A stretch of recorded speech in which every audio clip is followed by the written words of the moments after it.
Anda cari 5 atau 10 perusahaan yang scam, menurut Anda scam, Anda tuliskan karakternya. Benang merahnya Anda tarik. Oh, ini kayaknya ada kesamaan nih. Ini semuanya begini nih, semuanya begini nih, semuanya begini, semua begini. Anda buat list komprehensif. Terus Anda tulis sebelahnya karakternya Nagaya. Tapi harus objektif ya. Kalau perlu Anda duduk dengan seseorang yang memang sudah paham dengan Nagaya. Misalkan dengan, kalau memang manajemen subjektif, holder lain nih Anda ajak. Ya, Anda tulis karakter Nagaya apa saja dan Anda lihat sebelahan. Sama nggak? Apple to apple tidak? Ya, jadi itulah kenapa saya kalau misalkan mendengar, aduh Nagaya dibandinginnya sama bisnis online, ampun Tuhan. Yang satu jelas-jelas investasi, yang satu aset, itu aja sudah beda gitu loh. Ya,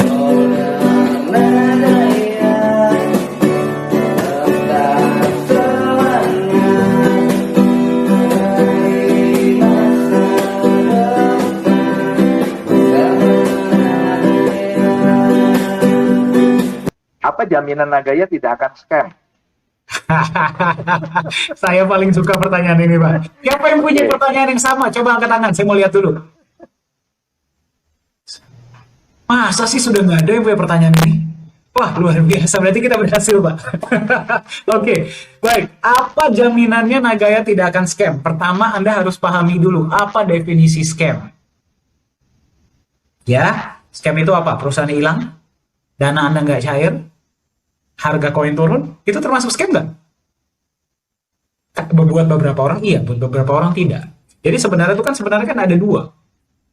Ya, yang pertama non performing koinnya, atau ya perusahaannya hilang gitu aja, atau dana tidak bisa ditarik dan segala macam, mungkin seperti itu ya Pak ya. Nah, apa jaminannya Nagaya tidak akan scam seperti koin-koin BO? Aduh, bahasanya BO lagi, kenapa sih kok Nagaya dibandingkan itu sama BO gitu loh, apa samanya sih? Itu yang pertama ya, sudah jelas-jelas nggak apple to apple gitu loh. Benefit yang diberikan sama mereka itu jauh lebih seksi dari Nagaya. Ya, tapi biasa itu kan yang seksi-seksi kan cantiknya di luar saja ya Pak ya, bukan di dalam ya. Nah, jadi, oh ada yang bilang saya mau jawab, tapi biar Pak Denny yang jawab, Pak Armin. Oke, baik. Mungkin yang ingin saya sampaikan hanya seperti ini, Pak Made. Saya paham ini bukan dari Pak Made, karena saya sudah pernah bertemu beliau, dan beliau orangnya sangat luar biasa ya. Satu keluarga ini sudah paham dengan Nagaya. Ya, nah mungkin untuk yang bertanya, Pak, jadi mungkin jawabannya seperti ini. Yang pertama saya harus sampaikan adalah, ketika mau membandingkan satu hal dengan yang lain, bandingkannya tuh benar-benar total, 100%. Ya, sekali lagi, jangan mentang-mentang menggunakan nama kripto. Jangan mentang-mentang, nah ini investasi, berarti semua investasi itu jelek. Ya, saya paham ya, saya paham banget ya, kalau pernah punya pengalaman yang kurang baik. Ya, tapi kita coba objektif lah. Kita harus move on dari yang sebelumnya, tapi gunakan itu sebagai bahan pembelajaran. Apa sih? Gini deh, saya coba deh. Anda silakan lakukan ini ya. Bagi yang bertanya, kalau Anda pernah punya pengalaman yang kurang baik sebelumnya, atau yang mudah-mudahan kalau Anda nggak pernah punya, Anda lihat perusahaan-perusahaan yang scam, yang menurut Anda scam. Anda tolong tuliskan karakternya apa aja. Ya, terus Anda pelajari Nagaya secara totalitas. Kalau Anda serius ya, kalau Anda cuma nanyain untuk FUD, saya nggak mau jawab, percuma. Tapi kalau Anda benar-benar nanya gara-gara Anda serius, ya, Anda pelajari konsep Nagaya secara totalitas dan Anda tuliskan karakternya sebelahan. Sama atau beda? Sama atau beda? Yang bilang sama siapa? Siapa yang bilang beda? Coba angkat tangan. Yang bilang beda siapa? Berarti beda dong. Ya, itu yang saya lakukan, Pak.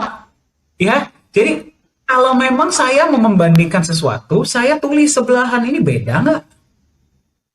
Ya, terkadang ya sekali lagi Pak, ini perspektif global. Ya, sama-sama namanya investasi, berarti semua investasi itu jelek. Sama-sama namanya kripto, berarti semua kripto itu jelek. Ya, pada tahap ini memang akan sulit kalau Anda tidak menggunakan logika. Kalau pakainya emosi, yes. Karena emosi kita itu ya, kalau misalkan kita berbicara tentang otak manusia ya, dia itu mencoba mencari kesamaan agar dia tuh tidak perlu berpikir. Alah, kalau sudah pernah terjadi pasti terjadi lagi kok. Itu namanya comfort zone. Ya. Untungnya saya sempat belajar psikologi ya, Pak ya. Jadi mentang-mentang ada karakter yang sama berarti semua disamakan. Jangan seperti itu. Ya, sama seperti halnya Anda pernah diselingkuhin sama wanita atau pria lain, berarti semua wanita atau pria itu jelek. Kan enggak juga. Ya, Anda harus objektif. Itulah kenapa saya lakukan, Pak. Anda cari 5 atau 10 perusahaan yang scam, menurut Anda scam, Anda tuliskan karakternya. Benang merahnya Anda tarik. Oh, ini kayaknya ada kesamaan nih. Ini semuanya begini nih, semuanya begini nih, semuanya begini, semua begini. Anda buat list komprehensif. Terus Anda tulis sebelahnya karakternya Nagaya. Tapi harus objektif ya. Kalau perlu Anda duduk dengan seseorang yang memang sudah paham dengan Nagaya. Misalkan dengan, kalau memang manajemen subjektif, holder lain nih Anda ajak. Ya, Anda tulis karakter Nagaya apa saja dan Anda lihat sebelahan. Sama nggak? Apple to apple tidak? Ya, jadi itulah kenapa saya kalau misalkan mendengar, aduh Nagaya dibandinginnya sama bisnis online, ampun Tuhan.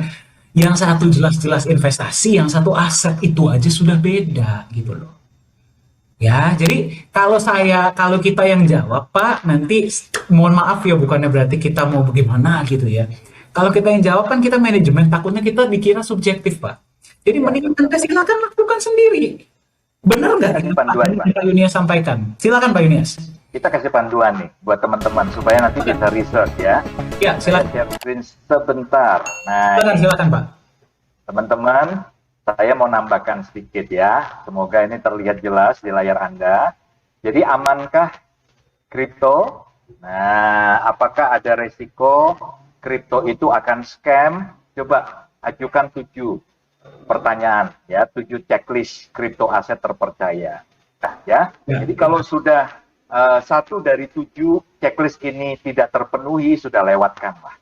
Ya, tapi kalau bisa 7 ini terpenuhi, ya, nah Anda pertimbangkan juga apakah di Nagaya memenuhi nggak 7 ini.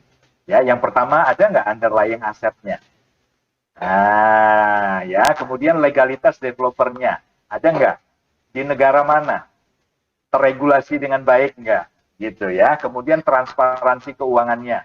Ya, ada nggak katanya jalankan proyek, kemudian ada nggak profit loss reportnya, ya, diaudit nggak, nah, kemudian dipercaya nggak market global, ya, ngomong-ngomong Nagaya udah lebih dari 78 negara loh, ya, yang artinya ya itu bicara merepresentasikan sebuah kepercayaan dari global, ya.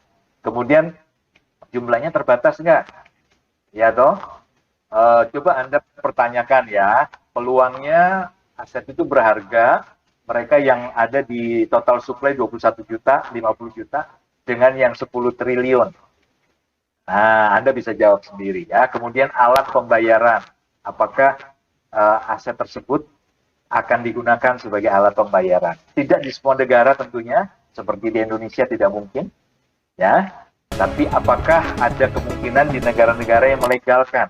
Bisa nggak jadi alat bayar? Komunitasnya bagaimana? Nagaya tadi sudah saya sebutkan di lebih 78 negara.